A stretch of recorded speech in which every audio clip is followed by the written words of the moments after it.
अब बीजेपी का उद्गम क्या सर? जनसंघ। जनसंघ क्या थे कोर मुद्दे हमेशा से? क्या रहे? हिंदुत्व। बिल्कुल ठीक, जनसंघ भी बना तो हिंदुत्व के नाम पर ही बना ना, हिंदुओं के लिए बना ना। अब आप देखिए, अब मैं वहां से आपकी हिस्ट्री आपके लिए जल्दी जल्दी, बहुत 10 सेकंड लेंगे इस काम में। देखिए साहब, 1952 में जनसंघ 3, 57 में जनसंघ 4 सीटें लोकसभा की, 62 में 14 सीटें, 67 में जनसंघ 35 सीटें, 71 में जनसंघ 21 सीटें, 77 आया, 77 में आ गए सब लोग मिल गए, जनसंघ में मिल गया था, जनता पार्टी बनी, जनता पार्टी को मिल गई 298। लेकिन सब अपने अपने सिंबल पे लड़े थे, जनसंघ की 80 से सबसे ज्यादा सीटें थी। 80, चलिए 80 मान लेते हैं, ठीक है, सरकार बन गई। उसके बाद साहब 1980 में आया, 1980 में जनता दल दो हिस्सों में हो गया, जनता दल सेक्युलर, जनता दल एक जनता दल को आई 31, जनता दल सेक्युलर को आई 41। 84 में अब बीजेपी बन गई थी, बीजेपी आई 2, जहां से भाजपा कहती है ना हम 2 थे, 2 से यहां तक पहुंच गए, तो वो 2 आया 84 में। अब आप 2 के बाद 86 के बाद 119, फिर 161, फिर 182, फिर 182, फिर 168, फिर मोदी जी आए, नहीं उसके बाद 2009 में 116 हो गया, फिर 282 हो गए 2014 में, फिर हो गए 303 मोदी जी के आने के बाद, अब आए 240। अब अगर मैं कांग्रेस की टैली पढ़ूं ना सर, इसमें कहां तक ले जा पाए मैक्सिमम? आप 303 ले जा पाए ना। कांग्रेस देखिए 364, 371, 361, 352, 353, और फिर जब राजीव गांधी बने तो 414।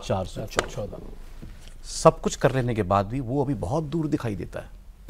तो क्यों ना कहें कि हिंदुत्व की लिमिटेशन है? नहीं, देखिए सबसे पहले तो ये कि हिंदू वोट का रिमोट जैसा कुछ नहीं है। हिंदू वोट के लिए जो भी आपको करना है वो रिमोट से नहीं होगा। पहली बात तो वो उनके बीच में, और बार बार एक चीज ध्यान में रखनी चाहिए, हिंदू जीवन आचरण और व्यवहार, उस पर काम करता है। भारतीय जनता पार्टी आज जहां खड़ी है उसमें ये हिंदू राजनीति निकाल देंगे तो भारतीय जनता पार्टी शून्य हो जाएगी। पहली बात तो यहां से शुरू करें। बिल्कुल सही। जब हम कह रहे हैं कि उनके नंबर 300, 350, 414 कांग्रेस की बात आप कर रहे हैं, तो कांग्रेस और देश, कांग्रेस और स्वतंत्रता आंदोलन, इसको पर्यायवाची बना दिया गया। अब वो सही है गलत है, देश के साथ धोखा है, ये आप उस पर डिबेट कीजिए, लेकिन इस देश में एक पार्टी को स्वतंत्रता का और देश का पर्यायवाची बना दिया गया। दूसरी पार्टियों के लिए स्वतंत्रता के बाद कोई स्पेस नहीं दिया गया। राष्ट्रीय स्वयंसेवक संघ पर सीधे सीधे आरोप लगा दिया गया कि नाथूराम गोडसे था, गांधी जी की हत्या में शामिल था। फिर कुछ और आरोप लगा दिए गए, आपको पहले कम्युनल कर दिया गया। जबकि जब मुसलमानों के नाम पर एक देश बन गया था तो संघ या जनसंघ या वैसी जो भी पार्टियां थी वो क्या मांग कर रही थी? भाई यहां तो हिंदू ठीक से रहेगा, वहां वो खत्म हो गया, वहां देश बन गया। यहां आप कह रहे हैं यहां 2 दर्जे का नागरिक बनाएंगे क्या? ये सारे झगड़े की जड़ थी। अगर आप वहां से देखें तो इतना हिंदू जागा है। हिंदुओं के देश में आप हिंदू ही जगा रहे हैं तब से, और किसको जगाएंगे? हाँ? मुसलमान तो वहां भी जागा है, यहां भी जागा है। सच्चाई है कि नहीं? आज भी इस पूरे चुनाव परिणाम की जो हम बात कर रहे हैं, आपने पहला जो सवाल पूछा था कि हिंदू तो खत्म हो गए, सवाल ही नहीं उठता। लेकिन क्या जब आप वही पूछते क्या मुस्लिम वोटों ने जीता है? बिल्कुल, मैं कहूंगा मुस्लिम वोटों ने 2024 के चुनाव परिणाम बदल दिए, परिवर्तन कर दिया। मैं ऐसे कहूं कि मुसलमान तो मुसलमानों के वोट कर रहा है, हिंदू हिंदुओं के वोट नहीं वोट कर रहा है, और ये पहले भी नहीं करता था। लेकिन अब भारतीय जनता पार्टी के लिए जो चुनौती को समझना चाहिए, भारतीय जनता पार्टी को समझना पड़ेगा वो जो 2014 और 19 में उन्होंने प्रयोग किए, और मैं बार बार उसको संदर्भ के साथ बताता हूं। नरेंद्र मोदी संघ के प्रचारक रहे। नरेंद्र मोदी की जो पूरी राजनीति है संघ की उसी एक विचारधारा बुनियाद पर टिकी हुई है, जिसमें आज के सरसंघ चालक मोहन जी कहते हैं कि एक कुआं, एक श्मशान, एक मंदिर, यानी जाति नहीं होगी। नरेंद्र मोदी जी घाटी हिंदुओं का एक कुआं, एक श्मशान, एक सभी का वो होना चाहिए समान, ये नहीं हो सकता किसी जातियों का, जाति का नहीं हो सकता। ये विश्व हिंदू परिषद ने चलाया मुहिम। ये अखिल भारतीय प्रतिनिधि सभा में जब मोहन जी 4-5 साल पहले की प्रतिनिधि सभा में ये आया था। अब सवाल ये है कि जो घाची तेली समाज से आने वाले नरेंद्र मोदी, जिनको गुजरात में अगर जाति के नाम पर वोट पड़े तो उनके सभासद नहीं बनेंगे। बहुत कड़वी सच्चाई बोल रहा हूं, ये भारतीय जनता पार्टी के लोगों को सोचने के लिए। आपने जाति जाति करना शुरू किया बीजेपी ने अब इस चुनाव में 14 से ही हिंदुत्व का अम्ब्रेला बहुत बड़ा। 14 में जितनी जातियां आई उनमें से किसी को अपनी जाति का बोध नहीं था। 19 में जाति बोध के साथ आपके पास आई और आपने उसको बड़ा किया। यहां उससे आगे की बात, दूसरी पार्टियां जो जाति के नाम पर थी उनको आप उसी नाम पर अपने साथ लेकर आए। आप उनको हिंदुत्व के साथ, अपनी डेवलपमेंट पॉलिसी के साथ अपने अम्ब्रेला में लेकर नहीं आए। जैसे जो छोटी छोटी पार्टियों से जो आपने भी लाइंस छोटी किए, छोटी जाति, वो सब जातियों की वजह से थी, विशुद्ध जाति। और जाति से भी आगे व्यक्ति जातियों की वजह से आने लगे कि कोई नेता आ रहा है, अच्छा इस जाति का है, ये आ जाएगा तो इतने वोट लेकर आएगा। तो आपने अपनी हिंदुत्व की आइडेंटिटी और उस फाउंडेशन को खुद डाइल्यूट किया। मतलब बीजेपी आई थी हिंदुओं को जगाने के नाम पे, और हिंदुओं को उनकी जाति का गौरव कराने लगी, जाति गौरव बोध कराने लगी। और यही नरेंद्र मोदी हरियाणा में जाट राजनीति को बदल देते हैं, मनोहर लाल खट्टर को लाते हैं।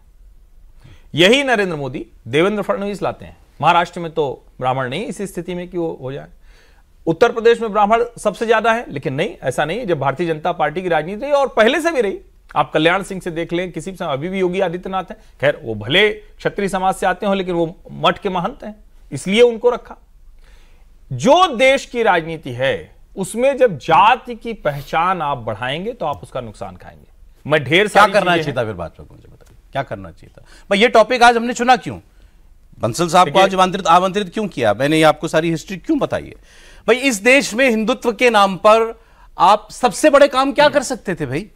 ये जनसंघ भाजपा, इनके कोर मुद्दे क्या हैं? आपके कोर मुद्दे क्या थे? राम जी का मंदिर बन जाए, कश्मीर से धारा 370 खत्म हो जाए, क्योंकि हिंदू वो मुस्लिम बहुल है और उनकी वो पाकिस्तान से अपने आप को जोड़ने की कोशिश करते थे, वहां के कुछ एलिमेंट्स, वो हो जाए। तीसरा यूनिफॉर्म सिविल कोड। भाई तीनों काम कर डाले नरेंद्र मोदी ने, तीनों काम कर डाले। नहीं फिर आप 240, इसीलिए मैंने कहा कि जो आप मान के चलते थे कि ये कोर इशू हमारा, जब इश्यूज पूरे हो जाएंगे तो हिंदू जागृति हो जाएगी, आपने तो अपने इश्यूज पूरे कर लिए, हिंदू की जागृति नहीं हुई उतनी जो जितनी आप चाह रहे थे। नहीं, ऐसा नहीं है। देखिए, दो बातें बड़ी महत्वपूर्ण है इसमें। देश के लोग जो क्या चाहते हैं कि जो समान नागरिक संहिता जो है ना, वो भी इंप्लीमेंट नहीं हुई, जो आप कह रहे हैं हो गई है, नहीं स्टार्ट हो गया, चलो कोई बात नहीं, एक कह सकते हैं कुछ राज्यों ने शुरू करी। लेकिन इससे ज्यादा इंपॉर्टेंट क्या है, संविधान का अनुच्छेद 29 और 30 जो रिलीजियस आधार पर डिस्क्रिमिनेशन करता है, मैं कहता हूं जो अधिकार मेरे SC ST समुदाय को नहीं है वो अपने तथाकथित अल्पसंख्यकों को दे दिए। मैं कहता हूं बल्कि वो अल्पसंख्यक नहीं, वो देश के दूसरे बहुसंख्यक, उनको तो सब कुछ मिला हुआ है, और इधर मेरे जो SC ST बंधु हैं उनको नेग्लेक्ट कर रखा है। क्या वो अधिकार उनको नहीं दिए जा सकते? और वो अधिकार जो संविधान प्रदत्त है सबको नहीं मिलता। अब डोंट माइंड, बट आप गोल पोस्ट शिफ्ट कर रहे हो। नहीं, मेरी बात क्योंकि सर मेरे एक पॉइंट और है, एक पॉइंट, राम मंदिर से 370 से UCC से नहीं मिल पाया, अब आप कह रहे हो कि SC ST को मुसलमानों के बराबर अधिकार दिला देंगे, तब काम हो जाएगा। वो मुद्दे हिंदू समाज के मुद्दे नहीं थे, वो मुद्दे बीजेपी के मुद्दे थे। आप समझिए बात को। हिंदू समाज की क्या मांग है कि समरस व्यवहार हो सबके साथ में। हिंदू समाज की मांग है कि सारी जाति मत पंथ संप्रदाय एक हो। ये जो जातिगत जहर देश के अंदर बोया जा रहा है, भरा जा रहा है, इसका अंतिम सर्वनाश होना चाहिए। मैं कहता हूं ये जो जिस तरह से जाति की जनगणना की बात कर रहे हैं, अभी आपके सामने बताया ना उन्होंने। नहीं, वो आप ही की पार्टी ने, माफ कीजिएगा मैं बीजेपी को आपकी पार्टी कहूंगा फॉर इजी डिस्कशन, बट क्या यही तो वो बता रहे थे इस बार जाति जाति जाति जितने और कर रहे थे उतनी बीजेपी भी कर रही थी। नहीं, मैं कहता हूं देखिए वो क्या कर रही थी। मैं वो एक लाइन में जोड़ दूं तो बंसल जी को थोड़ा और बोलने में, आप जब जाति के ही आधार पर पूरे टिकट राम मंदिर प्राण प्रतिष्ठा के बाद बांट रहे हैं तो ये भाजपा को सोचना चाहिए कि वो कहां पहुंची है। आप हिंदुत्व के अम्ब्रेला में से किसी को निकाल कर देखो, ये जाति हमने दिया, ये जाति हमने दिया, ये क्या बहुत अच्छी चीज है क्या? अगर आप ये करेंगे तो उसका दूसरा कोई लाभ निकालेगा। और जिस हथियार से आपने 19 में रिकॉर्ड तोड़ सफलता हासिल की, मैं आज भी कहता हूं, वो क्या था? वो हिंदुत्व के अम्ब्रेला में सारी जातियां थी। नहीं, अब तो कभी कभी विपक्ष की बात पर सोचने को मजबूर होना पड़ता है कि क्या वो केवल राष्ट्रवाद का ही वोट था? क्या वो शुद्ध राष्ट्रवाद का बालाकोट पर जो कार्रवाई हुई थी उसका वोट था? ये जो भी कहता है, ये कतई मैं नहीं मानता हूं। क्या आपको लगता है कि एक बालाकोट पर इतना बड़ा मिल जाएगा और राम मंदिर प्राण प्रतिष्ठा पर अयोध्या हार जाएंगे? आप बताइए, ये संभव है क्या? ये बहस का विषय है। मतलब राष्ट्रवाद अगर कहते हैं, हिंदुत्व और राष्ट्रवाद दो चीजें। जनवरी में हुआ था ना बालाकोट, जनवरी या फरवरी में हुआ था। नहीं सौरभ जी बात वो नहीं है, जस्ट फॉर रेफरेंस जनवरी फरवरी में ही बालाकोट हुआ था, उसी के 3 महीने बाद इलेक्शन हुआ था। नतीजा आपके सामने, बीजेपी 303। राम जी का प्राण प्रतिष्ठा कार्यक्रम भी जनवरी में हुआ था, 3 महीने बाद इलेक्शन हुआ था, नतीजा 240। बताइए साहब, क्यों नहीं सुन रहा हूं? मुझे 1-1.5 मिनट विशुद्ध दीजिए। बिल्कुल बिल्कुल बोलिए। देखिए 2024 में पहले कुछ तथ्य रख देते हैं, उससे लोग आपके व्यूअर अपने आप देख लेंगे। 2024 में दो टर्म की एंटी इनकम्बेंसी के बाद नरेंद्र मोदी को 23.5 करोड़ वोट मिला है। 2019 में उनको 22 वो भी करोड़ मैं लिख के लाया हूं। तो करीब 1.5 करोड़ वोट ज्यादा मिला है। कांग्रेस से करीब 10 करोड़ वोट ज्यादा मिला है। ठीक है, पहली बात। देखिए हर क्षेत्र की एक व्याकरण होती है, तो कांग्रेस को क्योंकि फर्स्ट मूवर एडवांटेज थी, जैसे हर जी ने कहा, उन्होंने आजादी के आंदोलन के वजह से कब्जा लिया और उनके पास फर्स्ट मूवर एडवांटेज थी कि ग्रामर क्या सेट करें। उन्होंने व्याकरण सेट कर दी भारतीय राजनीति की। वो ग्रामर ये थी कि मुसलमान कम्युनिटी को एक मुश्त लो, उसमें जो शिया सुन्नी है, उसमें जो पसमंदा है, उसमें जो अशरफ है, उसमें जो पठान है, वो बात कभी मत आने दो, ना मीडिया में आने दो, ना पिक्चरों में आने दो, ना इंटेलिजेंस में आने दो। उनको एक मुश्त वोट लो, हिंदुओं से डरा के उनका वोट लेते रहो। बिल्कुल। हिंदू को कभी हिंदू मत बोलो, उसको बोलो तुम ब्राह्मण हो, तुम क्षत्रिय हो, तुम शाक्य हो, तुम निषाद हो। उसको कास्ट कॉन्शियसनेस में जितनी चीजें हैं, वो मैं अब मूवी बार बार कह रहा हूं क्योंकि मूवी चलचित्र बहुत इंपॉर्टेंट होते हैं और कैसा कंट्रोल था, कौन सी मूवी बैन होती थी, कौन सी नहीं होती थी। वो चलचित्रों में, पाठ्य पुस्तकों में जेएनयू का कब्जा लेफ्ट को दे दो और उससे पूरे समाज में फैला दो कि भाई हिंदू समाज हिंदू की तरह ना सोचे, मुस्लिम समाज केवल एक मुस्लिम समाज की तरह सोचे। अब इधर से मुस्लिम लो, इधर से एक जाति लो, बस मुझे आधा मिनट और, एक जाति लो, first pass the pole system में 25% 30% में तो सरकार बन जाती है। फिर यही रेसिपी सबको सिखा दो। मुलायम सिंह यादव को तुम एमवाई में बना लो, मायावती तुम मीम में बना लो, ऐसे कास्ट कॉम्बिनेशन बनाते रहो। नरेंद्र मोदी आए 14 में, उन्होंने इस ग्रामर को बिठाया, इस ग्रामर को चेंज करा। देखिए 70 साल की ग्रामर आप उसको नहीं चेंज कर पाएंगे आसानी से, आपको बहुत सारे पुर्जे कसने पड़ेंगे। कुछ लाभार्थी के नाम पे उन्होंने इकट्ठा करा, कुछ हिंदू के नाम पे इकट्ठा करा, बहुत सारे ये चित्र देखिए, अपने प्रधानमंत्री का ललाट पे टीका लिए, शिव का त्रिशूल लिए, ऐसा दुर्लभ चित्र है। कल्पना नहीं कर सकते। मैं कह रहा हूं precisely my question, 3 lakh vote कम क्यों हो गया फिर? नहीं देखिए, नहीं देखिए बहुत आप क्विक कंक्लूजन निकाल रहे हैं। तथ्य ठीक करना चाहिए। नरेंद्र मोदी की जीत का अंतर 3 लाख कम हुआ है, मैं वही कह रहा हूं। लेकिन नरेंद्र मोदी को काशी में मिले वोट मात्र 50,000 कम हुए।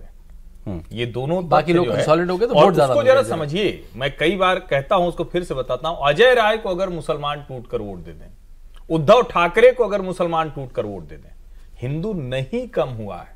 जो हिंदू भारतीय जनता पार्टी के पास था, जहां तक आप, जैसे आपने जो कहा ना कितना जागा, जो बंसल जी से पूछा, जितना जाग कर पहुंचा था वो वहीं है। लेकिन भारतीय जनता पार्टी की इसके आगे की राह कठिन है। इसके आगे उन्हें नए तरह का, जो शांतनु जी ने कहा, तो व्याकरण नए तरह का लाना पड़ेगा। कभी ये 370, 360, 400 ये कभी हकीकत हो सकती है भाजपा की? बिल्कुल हो सकती, इसी चुनाव में हो जाती। इतना झूठ, अफवाह, छल, प्रपंच, दुनिया भर के जितनी साजिशें हो सकती हैं वो सब हुई, उसके बावजूद यहां खड़ा हुआ है। और मैं फिर कह रहा हूं, जो भी कह रहा है, बार बार 2 चीजें कही जा रही, एक ब्रांड मोदी खत्म हो गया, दूसरा कहा जा रहा है हिंदुत्व खत्म हो गया। आपने जो कहा ना कि वो क्या आपने बोला कि प्लग क्या हो गया, ट्रिप हो गया, ट्रिप हो गया। हाँ, जैसे हम लोग ट्रिप वाला मानता हूं मैं, ट्रिप तो हुआ, और मैं उसको यूं परिभाषित करता हूं कि भारतीय जनता पार्टी को हिंदू मुसलमान की राजनीति से विशुद्ध हिंदुत्व की राजनीति पर जाना होगा।